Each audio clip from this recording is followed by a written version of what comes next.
Jaksa penyidik bidang tindak Pitsus Kejati Sumsel kembali menetapkan tersangka baru dalam perkara dugaan kasus korupsi, kolusi, dan nepotisme KN Koni Sumsel tentang pencairan deposito dan uang atau dana hibah Pemda Provinsi Sumsel serta pengadaan barang bersumber APBD tahun anggaran 2021 pada Senin 4 September 2023. Ketua Umum Koni Sumsel Hendri Zainuddin Hazet memenuhi panggilan sebagai saksi pada Senin sejak pukul 9 pagi waktu Indonesia Barat.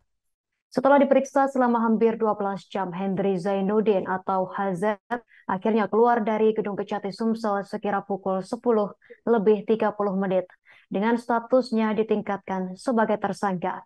Selengkapnya kita tersambung bersama rekan Raigan, wartawan Sriwijaya Pos. Rekan Raigan, silakan laporan lengkapnya dari Anda. Baik, terima kasih rekan Yustina. Tribuners, dapat kami laporkan bahwa kemarin Senin tanggal 4 September 2023 telah menetap ulangi jaksa penyidik bidang tindak Pitsus Kejati Sumsel sebelumnya telah menetapkan Bendahara Umum dan Sekretaris Umum Forman Roman dan Ahmad Tahir sebagai tersangka dugaan korupsi di KONI Sumsel.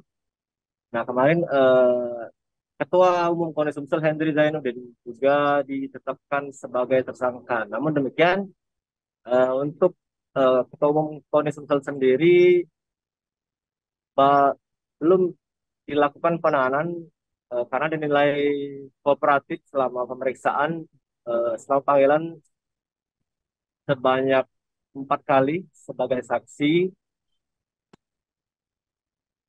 Nah, kemudian untuk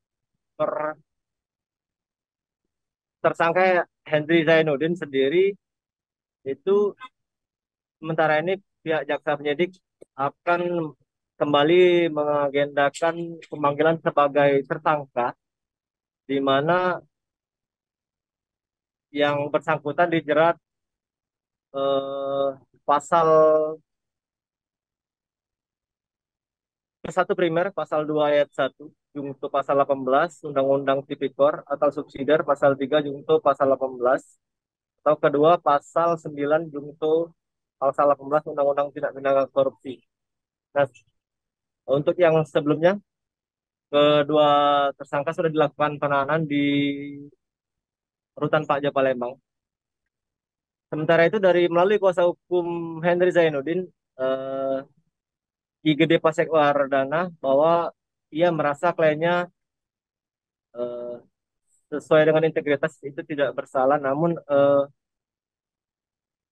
pihaknya masih mempertanyakan 3 poin, di mana soal deposito, dana hibah, serta pengadaan barang dan jasa untuk terkait kesalahan dari pihak lainnya. Demikian rekan Justina, kembali ke studio. Baik, terima kasih atas laporan Anda rekan Raigan, wartawan Sriwijaya Pos. Selamat bertugas kembali. Pemirsa, wartawan lapangan kami juga telah mewawancarai narasumber terkait, yakni penasihat hukum Hendri Zainuddin, IGD Pasek Suardika, dan Kasih Penkum Kejati Sumsel, Fani Yulia Eka Sari. Berikut tayangannya untuk Anda.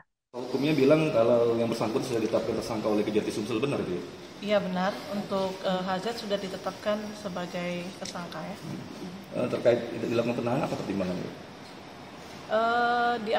Menurut tim penyidik tindak pidana khusus Kejati Sumsel, untuk tersangka Hazat ini masih dianggap kooperatif seperti itu. Balik-balik kembali pada pasal 21 KUHP ya, bahwa tersangka itu tidak dikhawatirkan akan melarikan diri, kemudian tidak dikhawatirkan akan menghilangkan barang bukti, ataupun tidak dikhawatirkan untuk mengulangi tindak pidana seperti itu ya. Kedepan bakal diagendakan pemanggilan sebagai tersangka artinya? Dipanggil sebagai saksi untuk dua tersangka. Sudah diperiksa dari pagi sampai sore, kemudian juga beliau juga diperiksa awal sebagai tersangka. Jadi kami sudah mendapatkan suratnya sebagai tersangka, tapi masih tahap awal kan. Jadi kita secara administrasi belum. Karena saya juga datangnya juga malam juga baru datang. Terima kasih sudah nonton. Jangan lupa like, subscribe, dan share ya.